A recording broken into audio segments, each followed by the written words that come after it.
ఇలాంటి డిమాండ్ల వల్ల అన్నెసరీ ఇక నష్టపోతారు తప్ప సింపతి రాదు. నువ్వు నిజంగానే కావాలనుకుంటే ఢిల్లీలో ధర్నా చేసుకోవచ్చు, తప్పలేదు. కోర్టులకు పోవచ్చు, తప్పలేదు. కాన్స్టిట్యూషనల్ ఆఫీసెస్కి వెళ్ళి రిప్రజెంటేషన్ ఇవ్వచ్చు, తప్పలేదు. నువ్వు ప్రజల్లో ఎక్స్పోజ్ చేయొచ్చు, తప్పలేదు. కానీ డిమాండింగ్ రాష్ట్రపతి పాలన అయితే అబ్సల్యూట్లీ ఇది రాజ్యాంగ విరుద్ధము.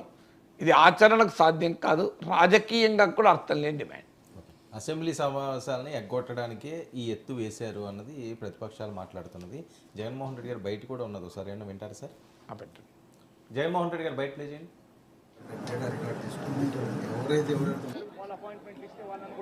సంబంధించిన ఎమ్మెల్సీలు, ఎమ్మెల్యేలు, ఎంపీలు, రాజ్యసభ సభ్యులు, లోక్సభ సభ్యులు అందరూ కూడా ఢిల్లీకి వెళ్తారు. వెళ్ళి బుధవారం ఢిల్లీలో సింబాలిక్ ధర్నా ఢిల్లీలో చేసే కార్యక్రమం కూడా చేస్తాం. రాష్ట్రంలో జరుగుతా ఉన్న దాడులు, రాష్ట్రంలో ఉన్న లా అండ్ ఆర్డర్ పరిస్థితులను దేశమంతా కూడా దీన్ని గమనించి దేశమంతా కూడా దీన్ని వాళ్ళు కూడా ప్రొటెస్ట్ చేసే విధంగా దీన్ని హైలైట్ చేసే కార్యక్రమం చేస్తాం. ప్రధానమంత్రి అపాయింట్మెంట్ ను, హోంమంత్రి అపాయింట్మెంట్, ప్రెసిడెంట్ గారి అపాయింట్మెంట్, వీళ్ళ ముగ్గురు అపాయింట్మెంట్ కూడా అడగడం జరుగుతూ ఉంది. వీళ్ళ ముగ్గురిని కూడా కలిసే కార్యక్రమం కూడా వాళ్ళ అపాయింట్మెంట్లు ఇస్తే వాళ్ళని కూడా కలిసే కార్యక్రమం జరుగుతుంది. రాష్ట్రంలో జరుగుతూ ఉన్న దిగజారిన పరిస్థితులను ఎక్స్ప్లెయిన్ చేసి రాష్ట్రంలో ప్రెసిడెంట్ రూల్ పెట్టాల్సిన అవసరం ఎంత ఉంది అని చెప్పి కూడా గట్టిగా వాళ్ళ దృష్టికి తీసుకొని పోవడం కూడా అంటే ఇప్పుడు ఇందులో రాష్ట్రపతి పాలన పార్టీ మీకు చెప్పాను. ఇందులో ఇంకో పాయింట్ ఏమన్నంటే దేశమంతా తెలియజేసి దేశమంతా నిరసన తెలపడం. ఆంధ్రప్రదేశ్లో జరుగుతున్న పరిణామాల పట్ల దేశమంతా నిరసన తెలపాలి అంటున్నాడు. బెంగాల్లో రాజకీయ హింస పైన వైఎస్ఆర్ కాంగ్రెస్ ఎప్పుడైనా నిరసన తెలిపిందా? ఇంతవరకు అరవింద్ కేజ్రీవాల్ అరెస్టు పైన వైఎస్ఆర్ కాంగ్రెస్ నిరసన తెలిపిందా? అసలు భారతదేశంలో ఏ రాజకీయ పరిణామం పైన వైఎస్ఆర్ కాంగ్రెస్ నిరసన తెలిపింది? అంటే దేశంలో జరిగే ఏ పరిణామమైనా మీరు ఎక్కడైనా తీసుకోండి, కశ్మీర్ టు కన్యాకుమారి అనేక పరిణామాలు జరుగుతాయి కదా. సో మీరు ఎప్పుడైనా రోడ్డు మీదకి వచ్చి నిరసన తెలిపారా? వ్యవసాయ చట్టాలపైన ఏడాదికి పైగా రైతులు ఢిల్లీ సరిహద్దుల్లో ఉన్నారు కదా, ఎప్పుడైనా జగన్మోహన్ రెడ్డి వాళ్ళకి మద్దతు ప్రకటించాడా? వాళ్ళ మద్దతుగా నిరసన తెలిపారా? పెట్రోల్ డీజిల్ ఛార్జీలు పెరిగాయి, మీరు ఎప్పుడు నిరసన తెలిపారా? సిటిజన్షిప్ అమెండ్మెంట్ యాక్ట్ పైన వైఎస్ఆర్ కాంగ్రెస్ పార్లమెంట్లో ఏం చేసింది, బయట ఏం చేసింది మనకు తెలుసు. ఒక 1000 మందినో 10,000 మందినో మొబిలైజ్ చేసి సిఏఏకి వ్యతిరేకంగా ఎప్పుడైనా ధర్నా చేశారా? ఢిల్లీలో మత కలహాలు జరిగాయి, నిరసన తెలిపారా? షో మీ వన్ ఇన్సిడెంట్ ఏ విషయంలో, అది పక్క పెట్టిన ప్రత్యేక హోదా విభజన హామీల అమలు కొరకు నిరసన తెలిపారా? ఏ నిరసన తెలపకుండా నాకు దేశమంతా మద్దతు ఇవ్వాలంటే ఇప్పటి వరకు దేశంలో ఏం జరిగినా మాకు సంబంధం లేదు, మా రాష్ట్రం మేము చూసుకుంటాం అని ఒక రాజకీయ వైఖరి తీసుకొని ఇప్పుడు దేశమంతా నాకు సానుభూతి చెప్పాలని ఎందుకు చెప్తారు? మీరు ఇండియా కూటమిలో లేరు, మీరు ఎన్డీఏలో లేరు, ఎక్కడా లేకపోతే ఎందుకు సానుభూతి చెప్తారు? ఏ ప్రాతిపదిక సానుభూతి చెప్తారు? కేజ్రీవాల్ అరెస్ట్ అప్పుడు మీరు రియాక్ట్ అయ్యారా? మీరు కవిత అరెస్టు రియాక్ట్ అయ్యారా? హేమంత్ సోరెన్ అరెస్టుకు రియాక్ట్ అయ్యారా? రాహుల్ గాంధీ డిస్క్వాలిఫికేషన్ అప్పుడు రియాక్ట్ అయ్యారా? రాహుల్ గాంధీ బంగ్లాను నుంచి పంపేసినప్పుడు రియాక్ట్ అయ్యారా? సోనియా రాహుల్ల పైన నేషనల్ హెరాల్డ్లో కేసు పెట్టినప్పుడు రియాక్ట్ అయ్యారా? పినరాయి విజయన్ పైన కేసు పెట్టినప్పుడు రియాక్ట్ అయ్యారా? కేరళ సిపిఎం పైన కేసు పెట్టినప్పుడు రిజెక్ట్ అయ్యారా? మీరు ఎప్పుడైనా రియాక్ట్ అయ్యారా? మీరు దేనిపైన రియాక్ట్ అని నాకు చెప్పండి, ఒక ఎగ్జాంపుల్ చెప్పండి. దేని శివసేనను ఎన్సీపీని నిట్ట నిలువున బీజేపీ చీలిస్తే రియాక్ట్ అయ్యారా? కర్ణాటక, మధ్యప్రదేశ్, మహారాష్ట్రలో ప్రభుత్వాన్ని కూల్చినప్పుడు రియాక్ట్ అయ్యారా? సో ఎన్నడూ ఎప్పుడూ రియాక్ట్ కాంది. ఇప్పుడు నాకు దేశమంతా నాకు సపోర్ట్ చేయాలి, దేశమంతా నిరసనలు తెలపాలి, ఇది అత్యాశ కదా?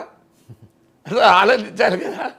దేశమంతా నిరసనలు తెలపడానికి మీరు దేశంలో ఏ రాజకీయ పార్టీకి ఎప్పుడు సపోర్ట్ చేశారు కనుక ఈక్వి డిస్టెన్స్ సమదూరము, మా రాష్ట్రానికి ఎవరు మేలు చేస్తే వాళ్ళ సపోర్ట్ చేస్తామంటూ బీజేపీకి అంటకాగుతూ వచ్చారు. బీజేపీ బ్రహ్మాండంగా 5 ఏళ్ళు జగన్మోహన్ రెడ్డి మద్దతు, వైసీపీ మద్దతు తీసుకుంది.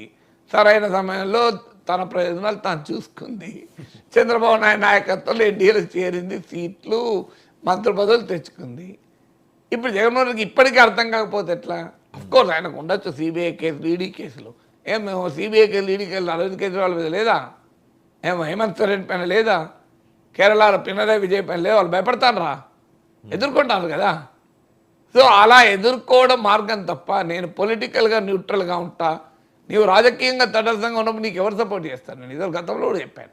వైఎస్ఆర్ ఈ ఎన్నికల్లో ఇండియా కూటమిలోనో ఎన్డీఏ కూటమిలోనో ఎక్కడా లేని ప్రతి పార్టీ దెబ్బతిన్నది. మీకు ఒరిస్సాలో బిజు జనతా దళ అడ్రస్ లేకుండా పోయింది.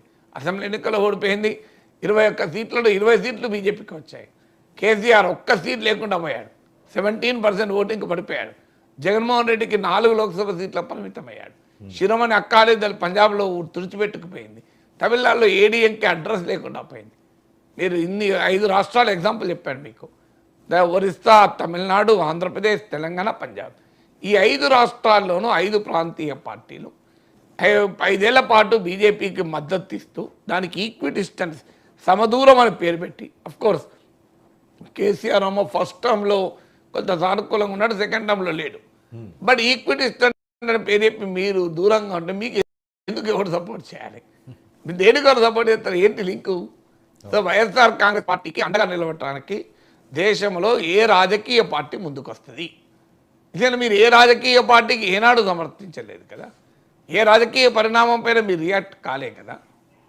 అందువల్ల ఎట్టి పరిస్థితుల్లో ఎవరు కదలరు. ఢిల్లీలో అంటే ఇప్పుడు రాజకీయాల్లో మోడీ చంద్రబాబు నాయుడు ఎన్డీఏలో ఉన్నాడు కనుక ఎన్డీఏకు వ్యతిరేకంగా ఉన్న పార్టీలు ఎవరైనా పిలిస్తే వస్తారేమో కానీ, బట్ హోల్ హార్టెడ్గా అయితే రారు. ఎందుకు రారంటే వాళ్ళకు తెలుసు జగన్మోహన్ రెడ్డి ఎక్కడ ఉన్నాడు అనేది. వేరే జగన్మోహన్ రెడ్డి అని తెలియదా మీకు? చంద్రబాబు నాయుడు అరెస్ట్ అయితే దేశవ్యాప్తంగా ఎక్కడ నిరసనలు జరిగినాయి?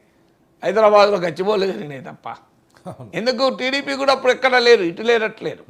అక్కడికి చంద్రబాబు నాయుడుకున్న పూర్వ పరిచయాల రీత్యా ఇండియా కూటమి నాయకులు అఖిలేష్ యాదవ్, మమతా బెనర్జీలు ఖండించారు. విచిత్రం ఏంటంటే మోడీ ఖండించాలి, అమిత్ షా ఖండించాలి చంద్రబాబు నాయుడు అరెస్ట్ చేసి అయినప్పుడు. జగన్మోహన్ రెడ్డి చంద్రబాబు నాయుడు అరెస్ట్ చేసినప్పుడు మోడీ ఖండించాలి, అమిత్ షా ఖండించలే. ఖండించింది ఇండియా కూటమి నేతలు. కానీ చంద్రబాబు నాయుడు మోడీ అమిత్ షాతో ఉన్నాడు, ఇండియా కూటమితో లేరు. అందువల్లే దాడులు, అత్యాచారాలు, అరాచకాలు పెరిగిపోయినాయి. 45 రోజులు టీడీపీ పాలనలో 36 రాజకీయ హత్యలు. దీన్ని మేము సహించబోము, ఎంతవరకైనా నేను తేల్చుకుంటాను. మరొకటి భద్రతా లోపాలట, ఆయన బుల్లెట్ ప్రూఫ్ కారు ఆగిపోయిందట, అదొక టెన్షన్. ఏం జరుగుతుంది సార్ ఆంధ్రప్రదేశ్లో? అంటే ఆంధ్రప్రదేశ్లో జరిగేది ఏంటి అనే దానిపైన భిన్నమైన కథనాలు మీడియా కంప్లీట్గా డివైడ్ అయి ఉంది కనుక ఎవరి కథనాలు వాళ్ళు వస్తున్నాయి.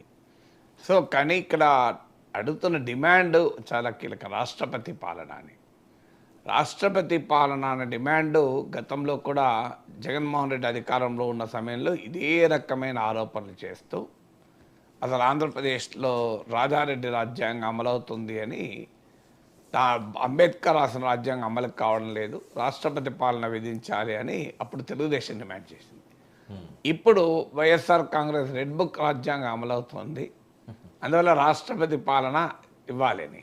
కానీ రాజారెడ్డి రాజ్యాంగంలో, రెడ్ బుక్ రాజ్యాంగంలో రాష్ట్రపతి పాలన గురించి లేదనుకుంటా. కానీ భారత రాజ్యాంగంలో రాష్ట్రపతి పాలన ఎప్పుడు పెడతారన్నది చాలా